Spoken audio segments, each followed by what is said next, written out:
Sai Ram. With pranams at the lotus feet of our most beloved Bhagavan, dear brothers and sisters, by His infinite grace, we could share few thoughts on Ishavasya Upanishad, followed by Kenopanishad, and couple of ideas on Kathopanishad. And today we are going to share a few thoughts on Prashnopanishad, the fourth one in the series. Prashnopanishad. The very title itself is adequately clear. Prashna, P-R-A-S-N-A. Prashna meaning question. So Prashnopanishad has questions in it. Prashnopanishad, where some questions are put to Guru. And here we have 6 questions in total. Of these, we find the 6th question sums up the whole of the discussion dealt with in the earlier 5 questions. I repeat once again, 6th question, the answer to the 6th question is the summary of all the 5 above questions. Now, let us think of these 6 questions in general. As I was telling you from the beginning, we are not studying Upanishads in a conventional way or a traditional way. We are trying to note some of the main points, highlights, the essence of the Upanishads. Now, out of these 6 questions, 4 questions are put on prana, the life principle. All points relating to prana, P-R-A-N-A, or life principle, are contained in these 4 questions. And the 5th question is on pranava, P-R-A-N-A-V-A, or Omkara. Thus there are 6 questions, 4 questions on prana, the life, 5th question pranava, Omkara, and the 6th question will sum up all that is being dealt in the earlier 5 questions. I think I am clear. And now these questions are put by Maharshis. They are not ordinary people. People who have spent their lifetime in search for truth, whose ambition is only realization and awareness, nothing other than that. So having dedicated their life, they have some genuine questions, and 4 questions on the life, 4 of them. First 4 questions are on the life principle. Then we may be wondering, why first life? Why not other questions? Everything begins with life. Without the life, there is no point in dealing with the rest of the things. I should be alive. I should have life in me, so that I have inquisitiveness, I have interest, I can interact. Therefore, the life is dealt in the beginning. And not only that, in the mother's womb, as the child grows month after month, it is the life that gets into the womb of the mother. After this life that gets into the womb of the mother, slowly, month after month, the different indriyas start appearing. Senses of cognition, jnanendriyas. Senses of action, karmendriyas. Manas, the mind. Buddhi, the intellect. All these things start appearing only after life. Therefore, it is the life that gets into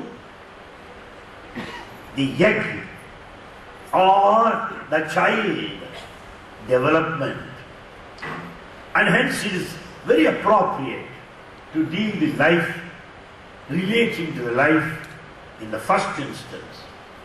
Therefore, Prashnopanishad considers all those points. Bhagavan made one remark earlier which I want to share with you. What is the relationship between the life and the rest of the body? What is the relation between the two? Can we keep the life outside and the body in the other corner? Impossible. The whole body is functional because of life, otherwise not. The two are interrelated and interdependent. First the life and the body is active and functional subsequently. And here Swami says this point. Yendumatti toda kundali kummari cheyaledu Niru cherchakunda Yendumatti toda. Yes, potter cannot make the pot only with clay. Water is also required. With the dry clay, the clay that is dry is unfit for making a pot. Some water has to be mixed so that the clay will be soft. It can be brought into a mold, burnt, and get them ready for sale and disposal. Therefore, potter makes the pot not merely with the dry clay, he makes it with the help of water also. Yendumatti toda kundali kumari cheyaledu niru cherchakunda. Without mixing water, the potter cannot make a pot.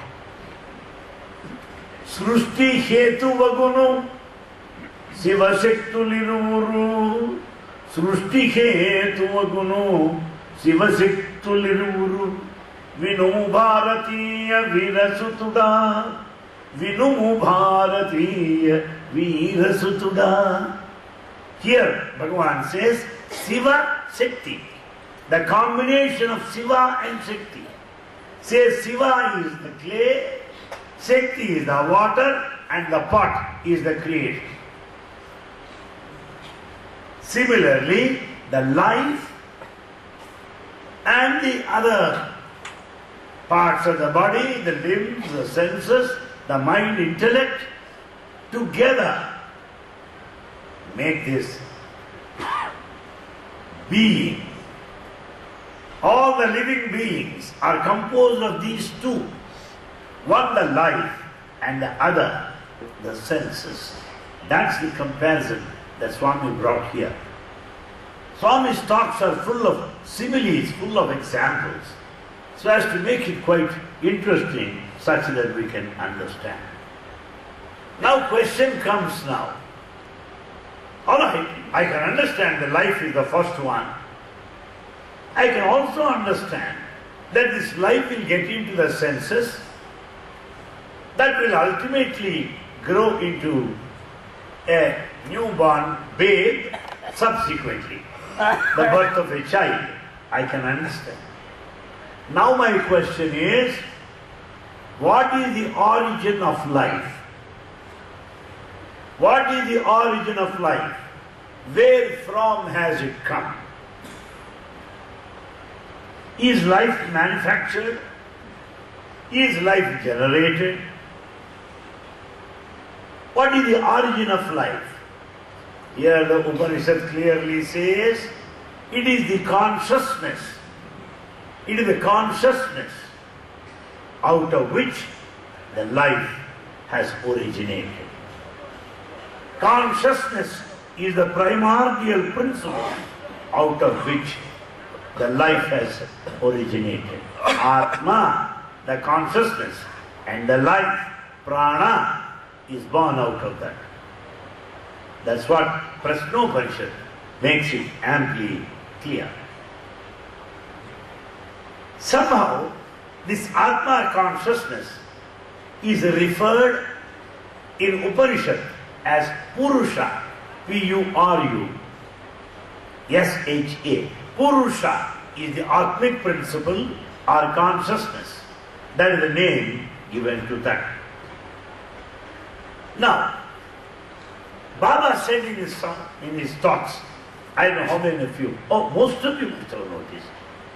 You're all more intelligent than me, I know that.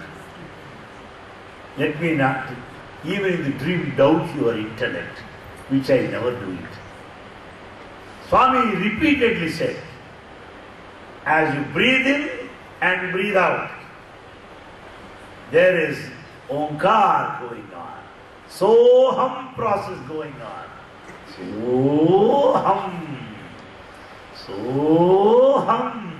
That process is going on in your breathing. This Soham is Omkar, the primordial sound. O-M. Omkar has three components in it. A, U, Ma. A, U, Ma are the three components of Omkar. These three speak of birth, growth, and withdrawal. As Baba puts it, G-O-D. G-O-D, God. G for generation, generator. O, organizer. D, destroyer, God. So God is Omkar. A, U, Ma. And these three letters, A, U, Ma, are called matras. M-A-T-H-R-A-S. Matras. And then there are three letters, Matra Traya. Traya meaning three. Matra Traya. Three letters here. A, U, Ma, Omkar. Now the point is, the Maharishi says, Prana and Omkar. Omkara, we can say hereafter, Pranava. P-R-A-N-A-V-A. Pranava, Omkara are same. Here the Maharishi says, Prana and Pranava are equal, are one and the same. So as we breathe, we find this Pranavanada. We find the vibrations of Omkar. We listen to the sound of Omkar within our body in the breathing process. So where is Omkar in you? Well, I don't know. That's a pity. How to know? The scripture tells you. Who said it? Maharishi, great sage. It's not written by Tom, Dick and Harry, by Maharishi sages. Therefore, my friends, Prashnopanishad makes it amply clear that Prana, the life, and Pranava, Omkara, are one and the same. How? The man with life cannot be static. If one is like, how can he be like true? Maybe some plastic dolls in front of big shops, the sari shops and all that. Plaster of Paris. They stand like that. They're nice. We can't do that here. We can't stand like that too. As we breathe, there will be some movement in our body. Yes. And as in breathing process, Omkar, there is movement. I can't say Om, Om, Om. You can't say that. Oh. It comes from Nada. It comes from the Nada and comes out, up. to the throat and then to the lips.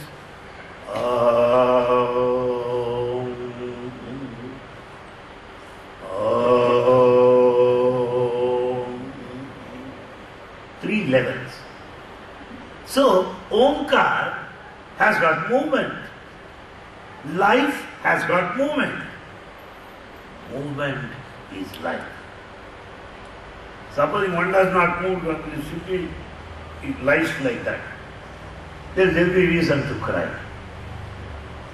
There is every reason to find out the last result from the doctor. So, movement. That's why Maharishi says, Prana, the life, Pranava, Omkara are same. Why? Because of movement or spandana. S-P-A-N-D-A-N-A. Spandana, movement, vibration.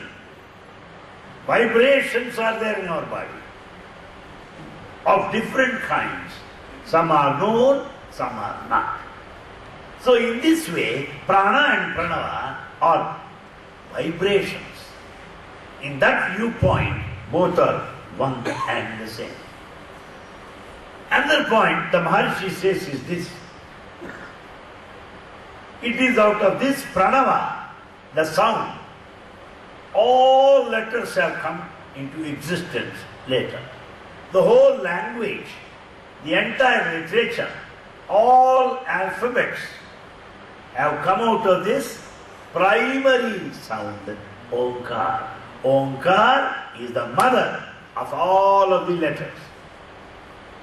Therefore, this pranava or Om has another name, Nama, N-A-N-A.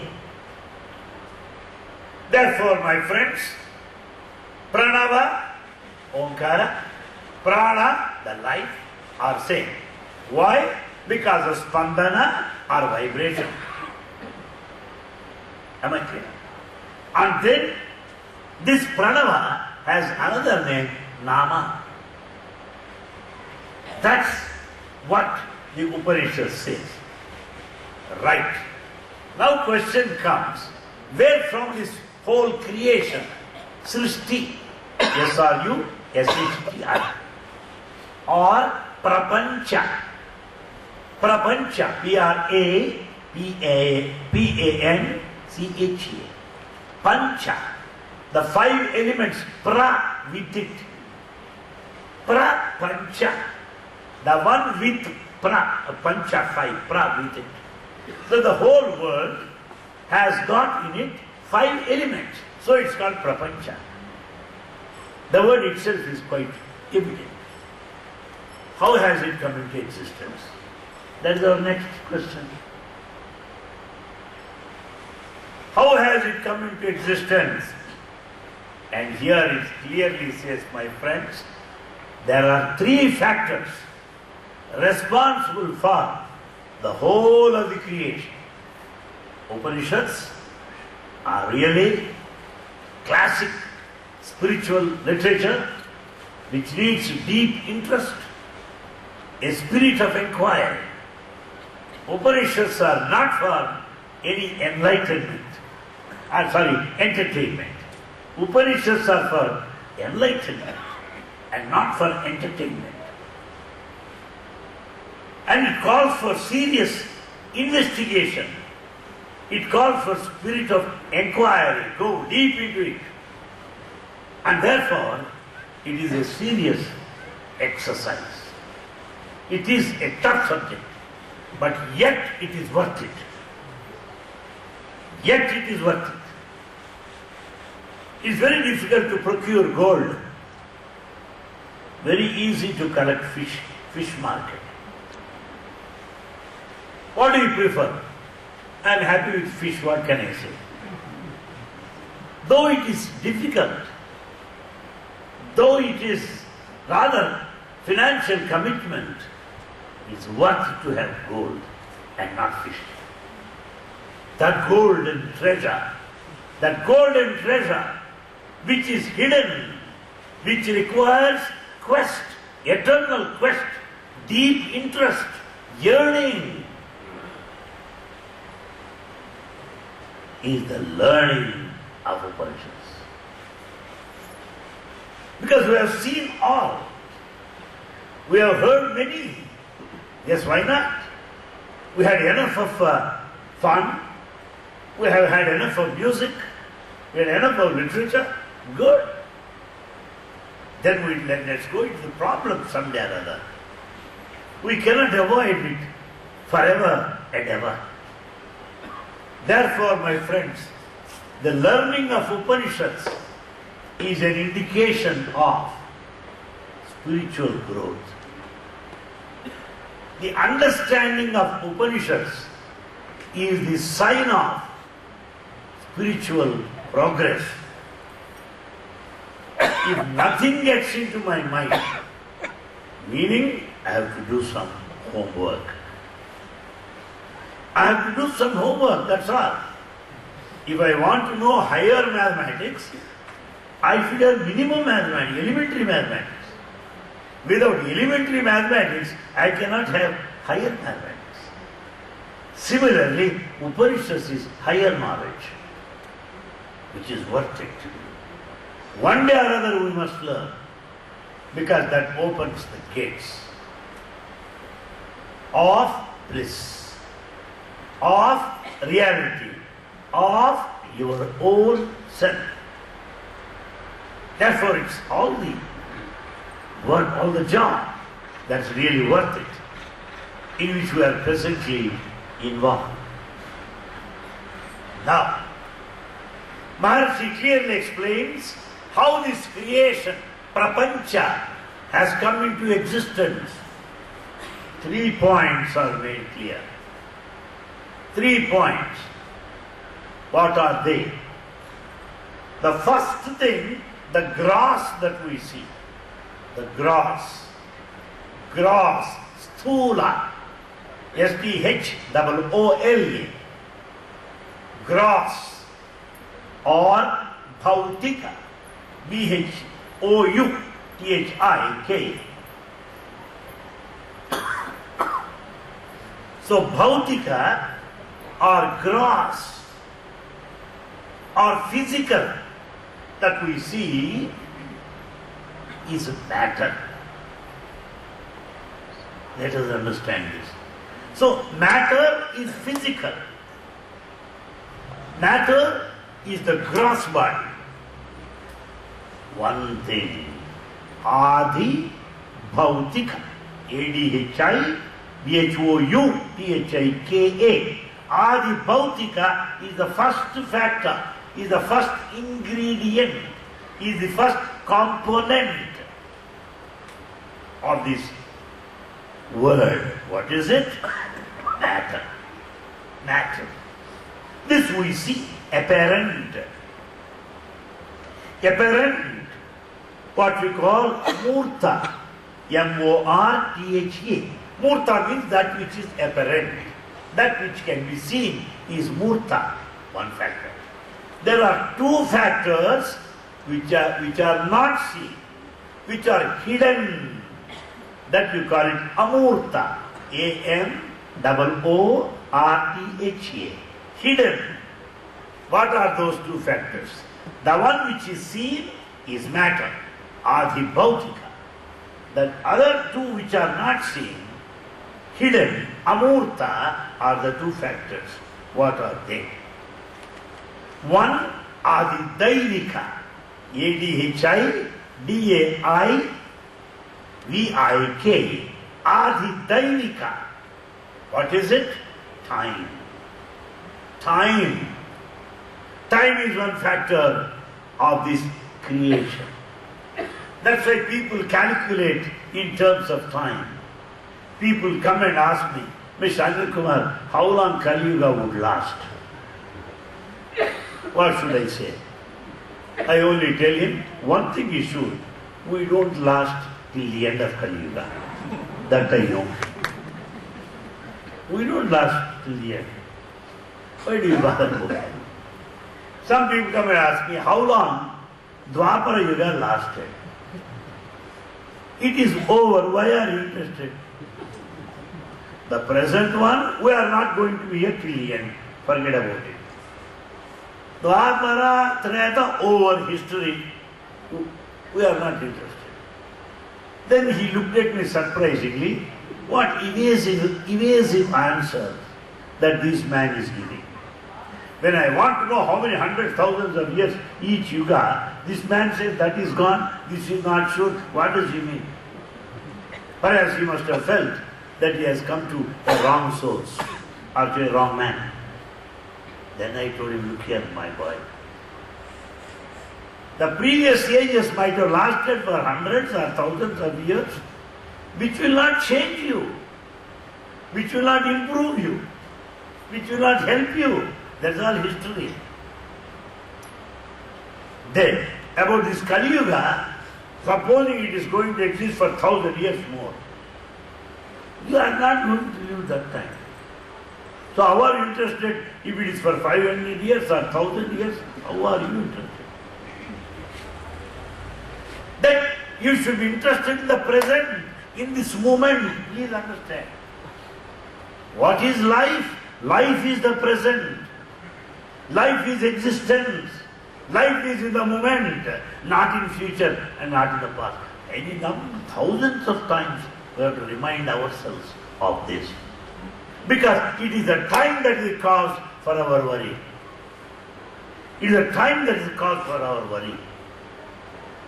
Because we always think of the past and the future, what to do. Yesterday, Swami gave darshan. This morning you would give or not, I do not know. Today I got first light. Tomorrow I get it or not, I do not know. Today you got it, be happy. Why do you worry of tomorrow? See that. Therefore, my friends, time is the cause for all the anxiety, for all the tensions, for all the stress. Finally, I can say even ill health also. Full of tension. That's why we are always tense. You see that. Present tense, past tense, future tense, tense, we are tense now. Time is the tense. Those people who coined those words have openly admitted that past, present, future are tense only. Why do you bother about it? Therefore, my friends, time is one factor in this creation or prapancha, what you call Adi Daivika. A-D-H-I, D-A-I, V-I-K, time. Adi Bhautika is matter, gross. Adi Daivika is Kala, K-A-L-A, or time. Second factor. Which is hidden, Amurta. Do you see the time? Sir, this is the time. Oh, then you will feel, this is the time for me to go. How do you show the time? It is Amurta, it is formless. And then there is another one. Adi Adhyatmika. A-D-H-I. Adhyatmika. A-D-H-Y-A-T-M-I-K. Adhyatmika. Spiritual. What is it? Life. There is a life. There is life. Show me. Do you have life or not? Yes, I have. Then you show your life, then I will show my life. So life cannot be shown. It is amurta, formless. Therefore, my friends, Adi Adhyatmika is prana, the life. Adi Daivika is Kala, the time. Adi Bhautika is matter, the grass. In other words, the creation is the combination of three: life, time, and matter. That's all. So, in Upanishads, these things are explained in detail time and again and again in different slokas, and this is the quintessence, summary of it. Then, what is happening now? There is a kind of combination. Atma, the consciousness, Anna, the matter, Samyoga, interaction. Understood? Atma, the consciousness, Anna, A-N-N-A, matter, Samyoga, combination. Consciousness and matter unite, this is the creation. If that consciousness is not there, it loses its existence. If consciousness is not here, I lose my existence. It is the consciousness here that can see the consciousness there. If there is no consciousness here, nothing can be. This plate cannot see the glass. Plate cannot see the glass. Whereas I can see the plate. Why? Consciousness. And then this glass, this plate is seen because of the light. So it is in this light the plate is seen. It is in this light I am seeing the plate. That light is consciousness. Am I clear? So consciousness is the witness. Consciousness is the light in which all shine, in which all see. You see me, I see you. Because the light, the consciousness. Therefore, my friends, the Upanishad clearly says, creation is combination of prana, the life, anna, the matter, samyoga, union. That's what Prashnopanishad makes it amply clear. Atmana esha prano jayate. Prano jayate. All the living beings have come into picture, into existence because of combination these two. Right. Then the next question is this. We don't keep quiet, you see. Maharshis have some doubts. We should also have some doubts. To have a doubt is not a negative point. Some people, they get themselves irritated if we put doubts. In the class, if any student puts a doubt, some teachers are irritated. Why? One, they are waiting to complete this syllabus. Two, they are prepared to that extent only, they cannot answer this doubt. Number three, they do not know, which they cannot say out. So, to ask a doubt is not a mistake. Bhagavad Gita is full of doubts and questions. And Upanishads is nothing but question and answers. How can you say, don't ask questions? No, no. Spirituality is science. Spirituality is science. Only senseless fellows say that spirituality is a dogma. Senseless people say that spirituality is fanaticism. Sensible people know that spirituality is science, spiritual science. It explains clearly, it is logical, it is rational, it is scientific. That's the reason why it could withstand the test of time down this day. If there is no content there, if there is no logic there, it should have been all a myth, cock and bull story. Nobody would have believed it. But how is that this literature is still continuing today, down this day?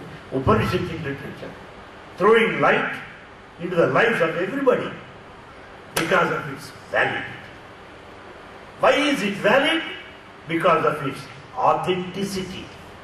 Why is it authentic? Because of scientific explanation, exploration. Things delivered after realization.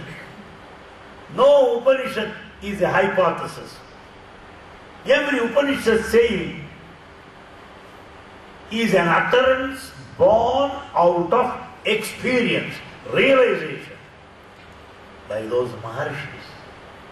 Therefore, they are valid, they are authentic. Now question is this. All right. Is that consciousness, where is it? How is it? Where is it? How is it? Is the next question. The answer is very simple. There is nothing else other than consciousness. That's what we studied in the Ishavasya Upanishad. Where is it? It is the only thing that is present. I cannot say consciousness is present in that corner, it is present in that corner. No. It is the only thing that is in existence. All others are in it. Baba said one thing there in Hyderabad. Very interesting. He can make any simple thing. Very interesting. Most complicated things also said in a beautiful style, the divine style. The other day I was talking to my boys because they were just complicating matters. I told them, God simplifies while man complicates. Man complicates. Why can't we simplify things? Baba said, supposing I hold a flower. Flower is here now. What does it mean? I am bigger than this flower. So I could hold it. I am bigger than the flower. So if you say that God is in me, it means you are bigger than. So better you say I am in God, so God is bigger and you can be there. You are not bigger than God. Therefore, when I say consciousness is somewhere else, you are different. You are consciousness. And there is nothing else other than this consciousness. The whole thing is variety. The whole thing is diversity. But the unity is the principle of consciousness. Is the one that exists. I say, then how is it? Where answered? That is everywhere. Then how is it? This is the beauty of consciousness. It is one that appears as many. When that consciousness appears as many, it is divisible. But as the only one, it is indivisible. That is Upanishadic literature. Two contradictory statements. When you view it as diversity, it is divisible. As unity, it is indivisible. I don't understand.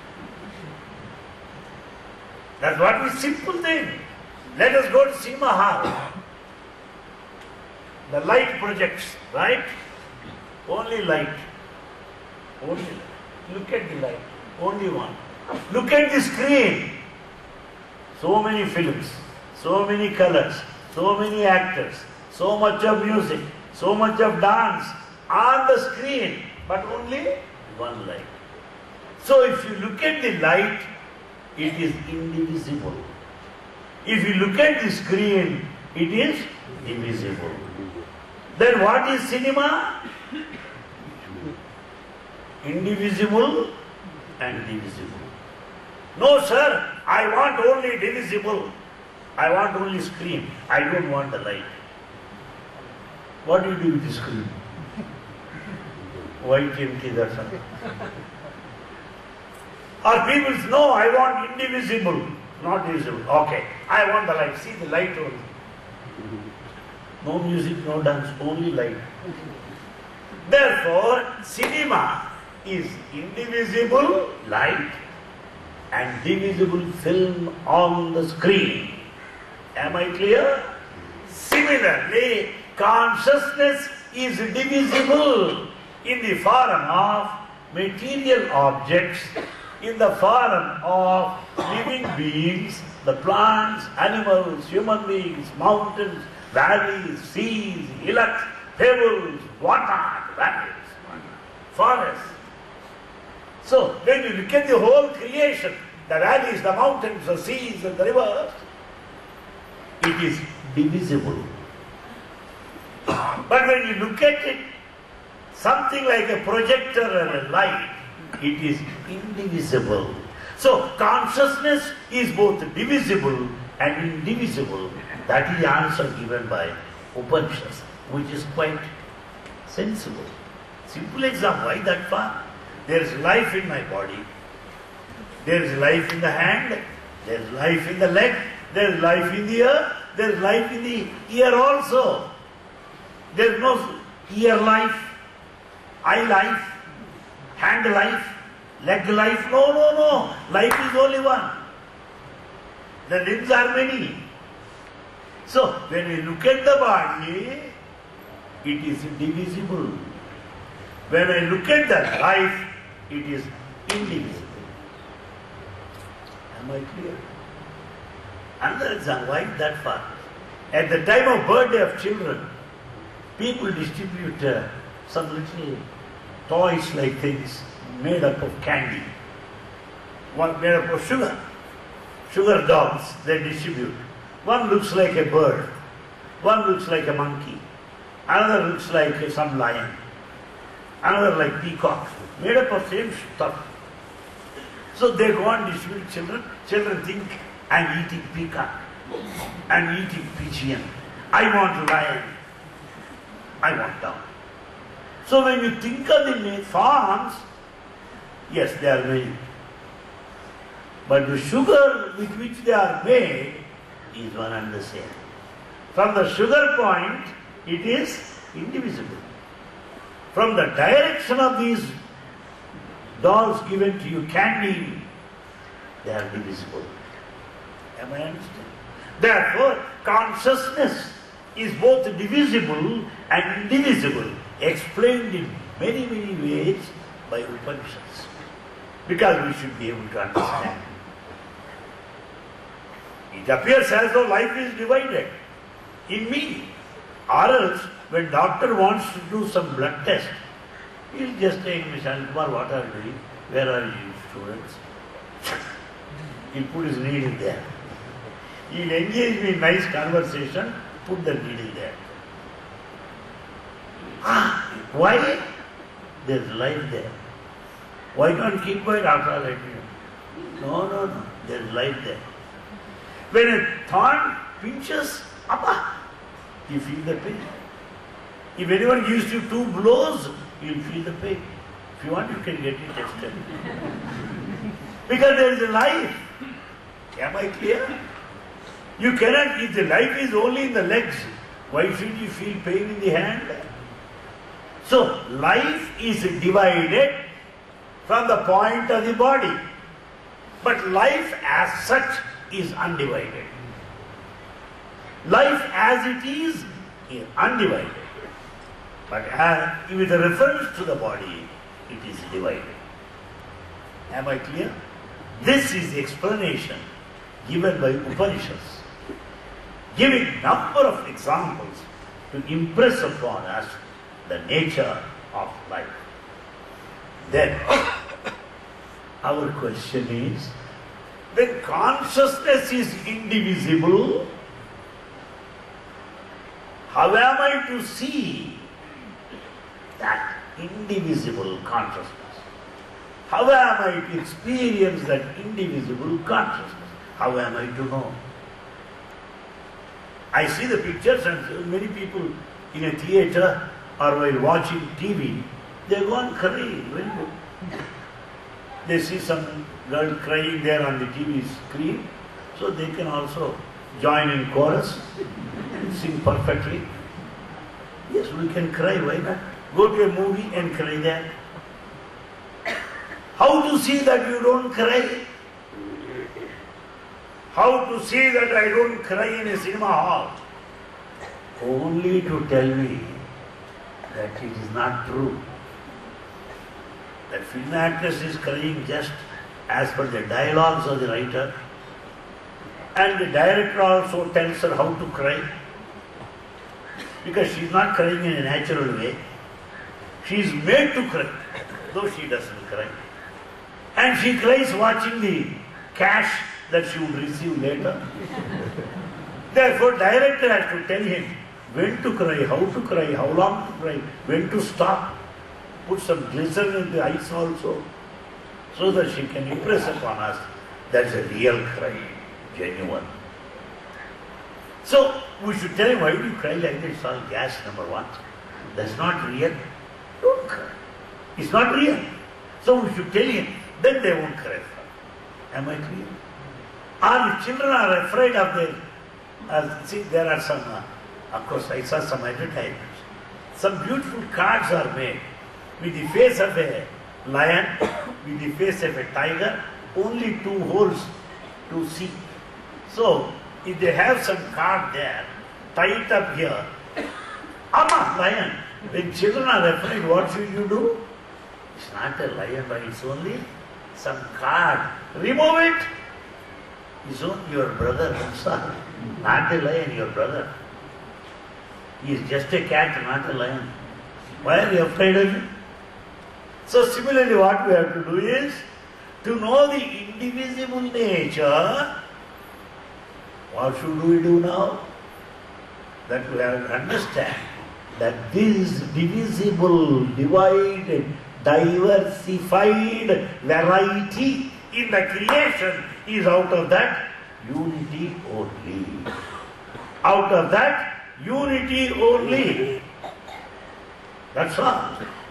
So, it is only one that has manifested into me. Supposing there are 2 cups of coffee here. I want this cup, this cup. This cup of coffee is better than that cup of coffee. Children fight like that. I want that glass. I want, same stuff. Why do you want? No, I want. It is of ignorance. Then once you know that the same stuff is present in all cups, doesn't matter, you can take any cup. You understand?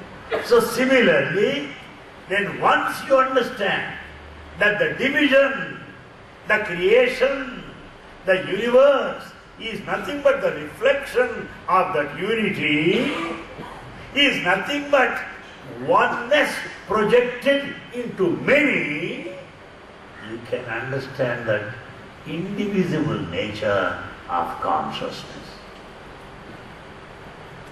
Not till then. So long we go by the mirage, so long we go by the reflections, we can never understand the oneness principle of consciousness. That's what Prasnopanishad establishes clearly. That's why Baba said, he puts it in a very simple way. It seems all people, whenever they meet, they ask, who are you, who are you? Baba said, first to know who you are. First to know who you are. If you know who you are, you will be knowing everybody else. Without knowing who you are, what is the fun of knowing everybody? Who are you? Who are you? First, who are you? There is an elderly gentleman who said, Anil Kumar, Swami called somebody for an interview. Who is he? Yes. He is my close friend.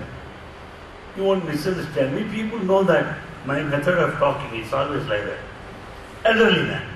Oh, Swami called him for an interview. Who is he?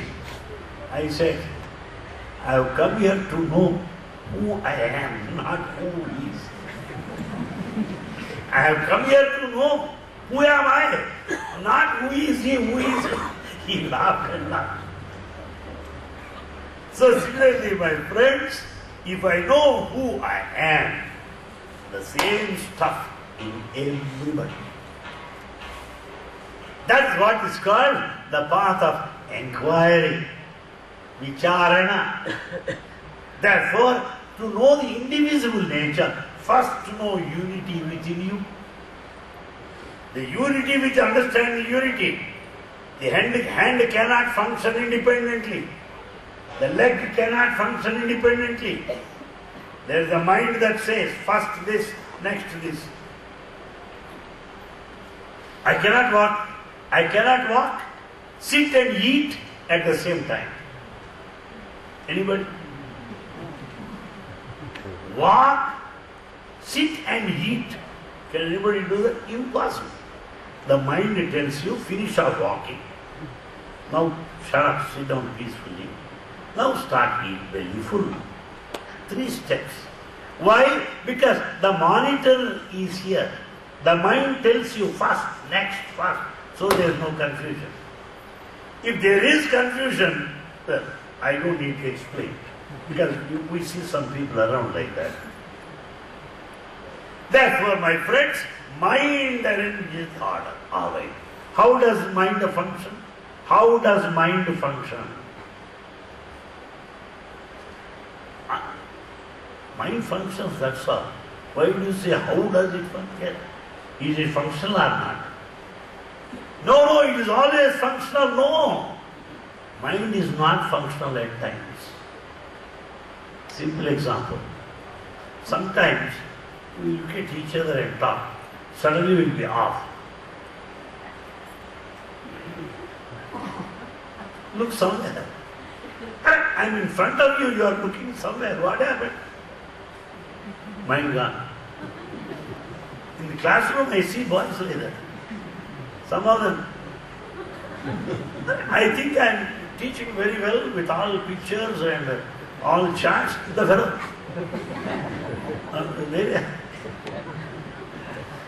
Then what do? I don't scold fellows. After all, they are our children. I don't scold them. I stop and start looking at them. What happened here? What problem? What's your problem? Any problem with the roommates or anybody? Then everybody will laugh. So sometimes switched off, it happens. See, children while playing off somewhere like that. So there are times when mind is not functional. While in sleep, mind is not at all functional. Pakka silent in sleep, deep sleep. Therefore, now mind is functioning. In sleep it is not functioning. Why and how? Why and how? Array, it is like that. Why do you ask that question? No. Let us investigate why the mind is functional now, why the mind is not functional in deep sleep. As consciousness, it is silent. It is same consciousness. It is active. So now consciousness, is it active or passive? It is both. In deep sleep it is passive. In waking state it is active. So it is active and also passive. Am I clear? No. While in sleep, mind is not active. The mind is passive. How do you say consciousness is responsible for the passivity? Otherwise, he will be declared dead. He has not died. Mind is not active. Mind is at rest in sleep. He is not dead. Sleep is not death. A kind of, but not total. Therefore, my friends, for the active mind, for the passive mind, same consciousness is responsible. Am I clear? Now what is mind? What is consciousness now? Activity of the mind and the passivity of the mind and both. Now what is consciousness now? Is it divisible or indivisible? Divisible as the indivisible as the only one. Divisible in the creation. Creation is the screen. The screen of creation says that consciousness is divisible. As the only one, it is indivisible. That is the paradox or the irony of the nature of consciousness. Why take Swami for example? He goes on like that. He stands in front of you. He looks somewhere. I am here, why do you want to look at me? What is that? We are seated there, but he goes on looking somewhere. As if we never met before, as if we don't know each other, and this morning you gave such a beautiful interview about which I gave wide publicity, and by the evening you forget me conveniently. Who will believe me then? You can simply sit like that. And even sometimes on the dais, while the program goes on, he looks into emptiness. Why? When he watches a drama, total attention, as if he is seeing it for the first time. That is 100th time he is watching the drama. Still he watches as if he is watching for the first time. Now who is Swami now? Swami who is watchful, Swami who is not watchful. Who is Swami now?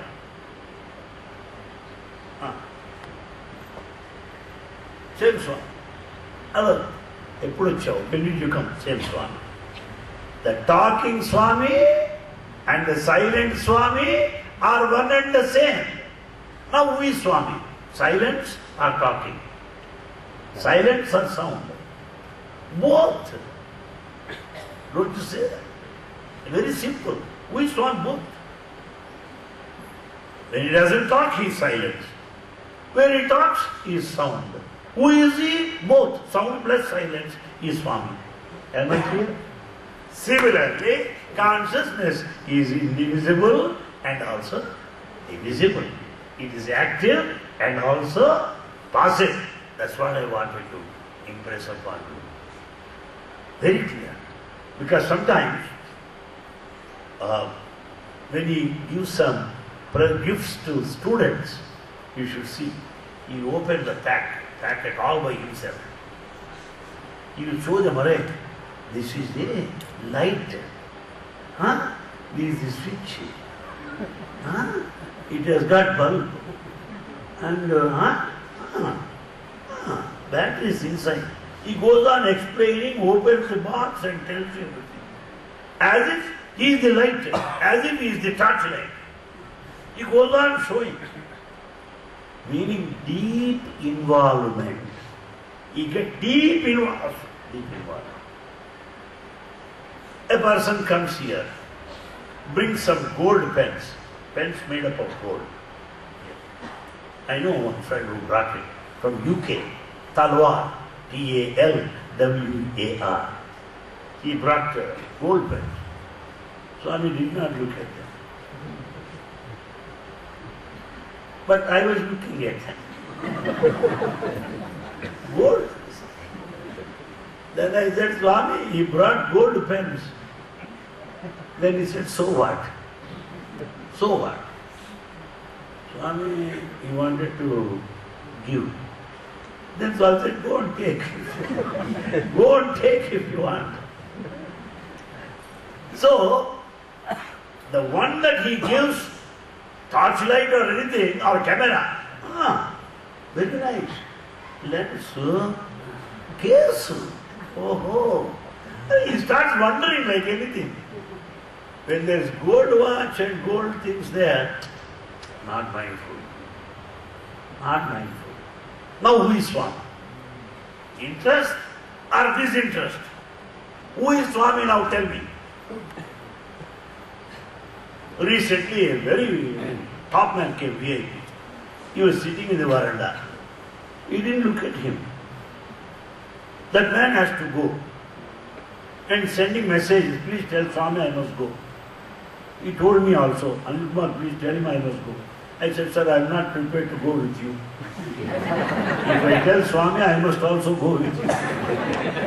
I am not prepared to go with you. Please leave me alone.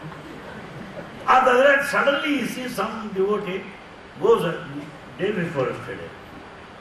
Swami has gone into the interview room already. Then he makes second round. He was sitting behind in the veranda, stops his chair, talks to him, how are you, what is the matter? And I was sitting there before, you didn't look at me. This man was already there, he didn't come that side. Now you come all the way again and talk to me, how are you? Oh, now who is one?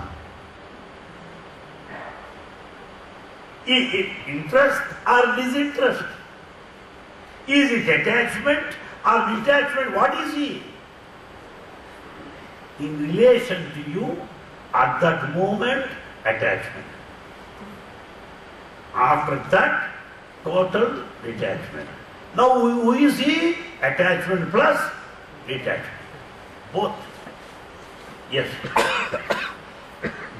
Similarly, consciousness is both divisible and indivisible. What I want to draw your attention. Now what is to be done? To experience that indivisible, what are the things that are coming in our way?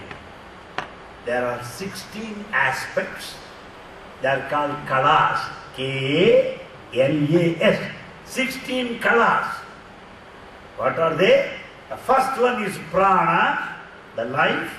The last one is pranava, onkara. In between 14 aspects are there. Kalas, different colors. You know, sometimes you have a dance program goes on the stage. One fellow with a light will have a wheel with different colors. He goes on, revolving that wheel, you find different colors on the stage. Don't you see that? So for all dance programs, a wheel with different colors. This man will go, the dance of blue, yellow, all different colors there. You don't want the colors, what should you do? Ask that man, sit down, don't revolve that. Please sit down. Please. Don't be a nuisance to yourself and nuisance to my sight. Similarly, when once you are not carried away by these 16 kalas or 16 colors or 16 ramifications or 16 implications or 16 expressions or 16 manifestations, come on, stop it. Then you will have the indivisible consciousness. What are they? The first one is life, prana. The last one is pranava, onkara, in between 14. I read out quickly. Shraddha, that's what your steadfastness. Panchabhutas, the 5 elements. Indriya, senses. Manas, mind. Annam, matter. Viryam, the power, energy. Tapas, penance. Mantra, you know that. Karma, action. Loka, the world. So, these are all the different colors, or shades, or kalas, which makes this consciousness appear as though it is divisible. When these kalas are withdrawn, you can see the indivisible consciousness. You understand it? That's what Upanishad clearly concludes like this. There's one beautiful word, pravilapana. Pra, P-R-A, V-I-L-A-P-A-N-A. Pravilapana. Pravilapana. Pravilapana. What do you mean by that? Meaning, withdrawing all the kalas, withdrawing all the diversity, withdrawing all the dimensions, withdrawing all the scenes, plurality, diversity, so that you will have that original, indivisible consciousness. This is the only one without the second. It is the only one without the second. That's what Bhagavan clearly explains this in this, what we call Prashnopanishad. Well, here, then, okay, how to withdraw? That's our question. I can understand. Because we cannot stop at this level. We have understood, one appeared as many, withdrawal of it will make us to know the one. Who will tell me the procedure? How to do that? You said it after all. This is after all the sweets are made up of sugar and flour. Come on, do it. Those people that watch TV, how to make different preparations, they can never prepare in their lifetime. Somebody should teach them. If they watch some TV, read a book and prepare, even they also cannot eat it. Somebody should teach them. Some grandmother, some mother, senior cooks should teach them, not simply by watching. Because you don't watch a preparation, you eat a preparation. So, who is to teach you? Clearly said, Guru Upadishta Marga. Guru Upadishta Marga. Guru, the preceptor, Upa, near, Tishta, sit down there, and Marga, go on the path. Be close to your Guru. Proceed along the path shown by him. That is the only way to experience the indivisible consciousness. That's what clearly Bhagavan has said in his discourse. Then what happens? Okay, my Guru has shown me, he told me the meditation, he told me Namasmarana, he has given me lot of literature, he gave me Upadesha, then what will happen? Because we want to know always. Something should happen. Else I am not going to know. Then Upanishad tells you, when different rivers come and merge in the ocean, what happens? What happens? Rivers lose their name. Rivers lose their form. And hereafter they will be called ocean only. When one river has merged into ocean, where is that river? It's not there, it's ocean only. Similarly, when once I experience that indivisible consciousness, I am not an individual, I am not a person, I am not the one with a name and form, I am cosmic, I am universal, I am divine. That's what Baba meant when he says, you are God. Divyatma Sarupvara, embodiments of divine Atma. That is possible if only we experience that indivisible inner consciousness within us by following the path shown by him as Bhagavan has said here. Now, one point which is very interesting is this. Because I am very particular to share with you because I collected all this literature from his books. What he said? Manasu buddhi chittam ahankaram yendu putti yendu anagu. Manasu buddhi chittamu ahankaram yendu putti yendu anagu. Adiye sivudu atma arasi chuda. Maranamendunu ledu manyulara. Maranamendunu ledu manyulara. Mind has taken birth out of that consciousness. Intellect has arisen out of that consciousness. And they merge back into that consciousness. Out of the ocean, rivers are born. And the rivers merge back into the ocean. That's what Baba tells you. Simple. Source is ocean. Products are the rivers. Final goal is ocean once again. That is the substance of this entire Upanishad. And then, finally, as Bhagavan said, is this. So, my friends, our conclusion is this. See how beautifully he says it. Some people say this is good, this is bad, this is sin, this is merit, he is good, she is bad. And who are you to say that? How do you say he is good? He is friendly to you, so he is good. When he cannot oblige you, he will say bad. Fellow is the same. The fellow good or bad left to himself is same. When he obliges you, you say yes. When he does not oblige you, you say, he's idiot, stupid, number one. Your mind is changing. Good and bad depend upon your mental situation. There is nothing like good and bad in this world. Because everything is consciousness. That's what Baba says. Okati manchi anuchu, okati chedda anuchu. Branding it one as good, branding another as bad. Sushtiyandu nirnayimpanagune. Can you decide this? Woolen coat is good in winter. In summer, it is bad. Ice cream is good in summer. In the month of December, near Christmas, finish, throw it out. So what do you do? What's bad? It's only time, that's all. Adiyu idiyu okka Ishwarudu chese. Adiyu idiyu okka Ishwarudu chese.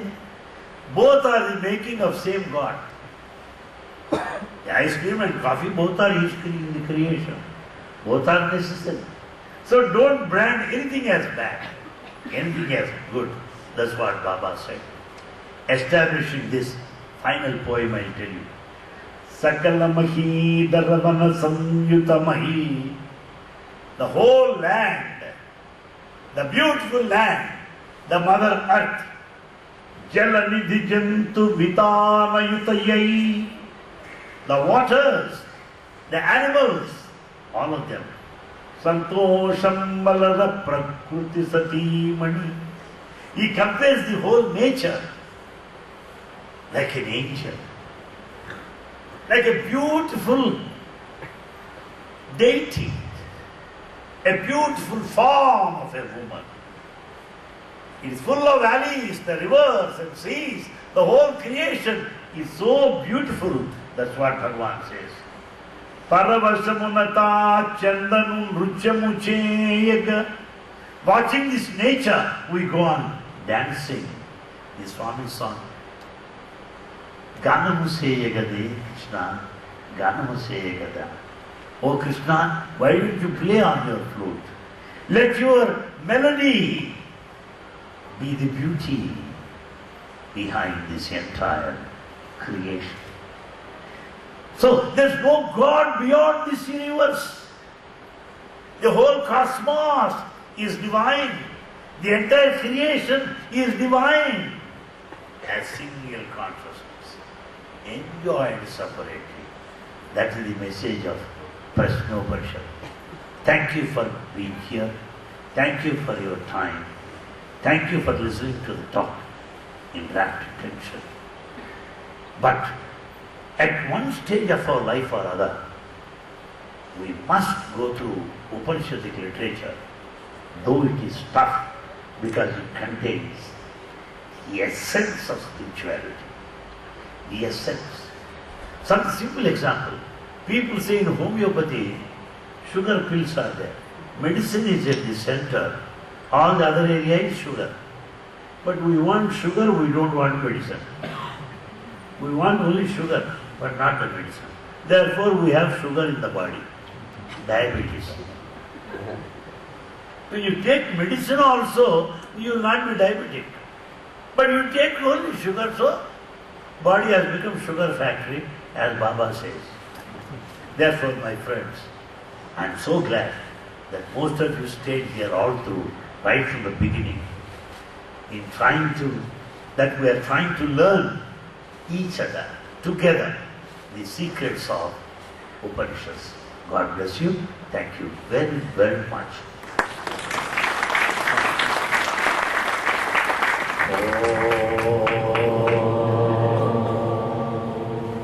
Asato ma sagamaya tamaso ma jyotigamaya mrityo ma amrutam gamaya.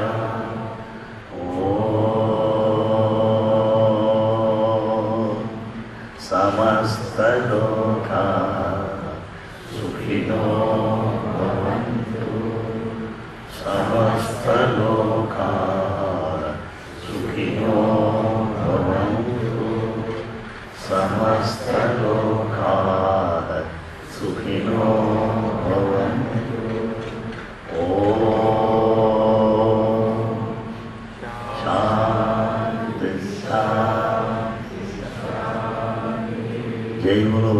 Sri Sathai Baba Ji ki.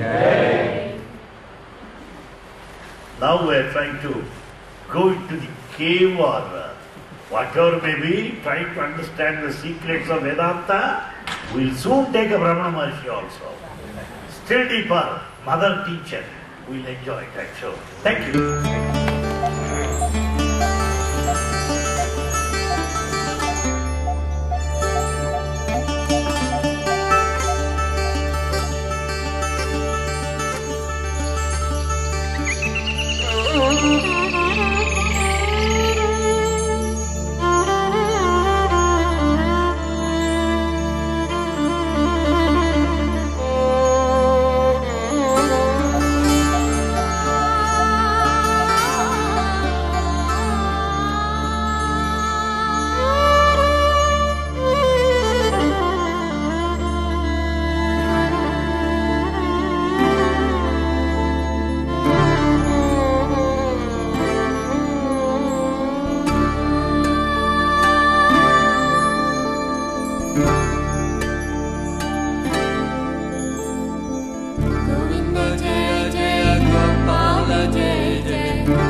Govind Jai Jai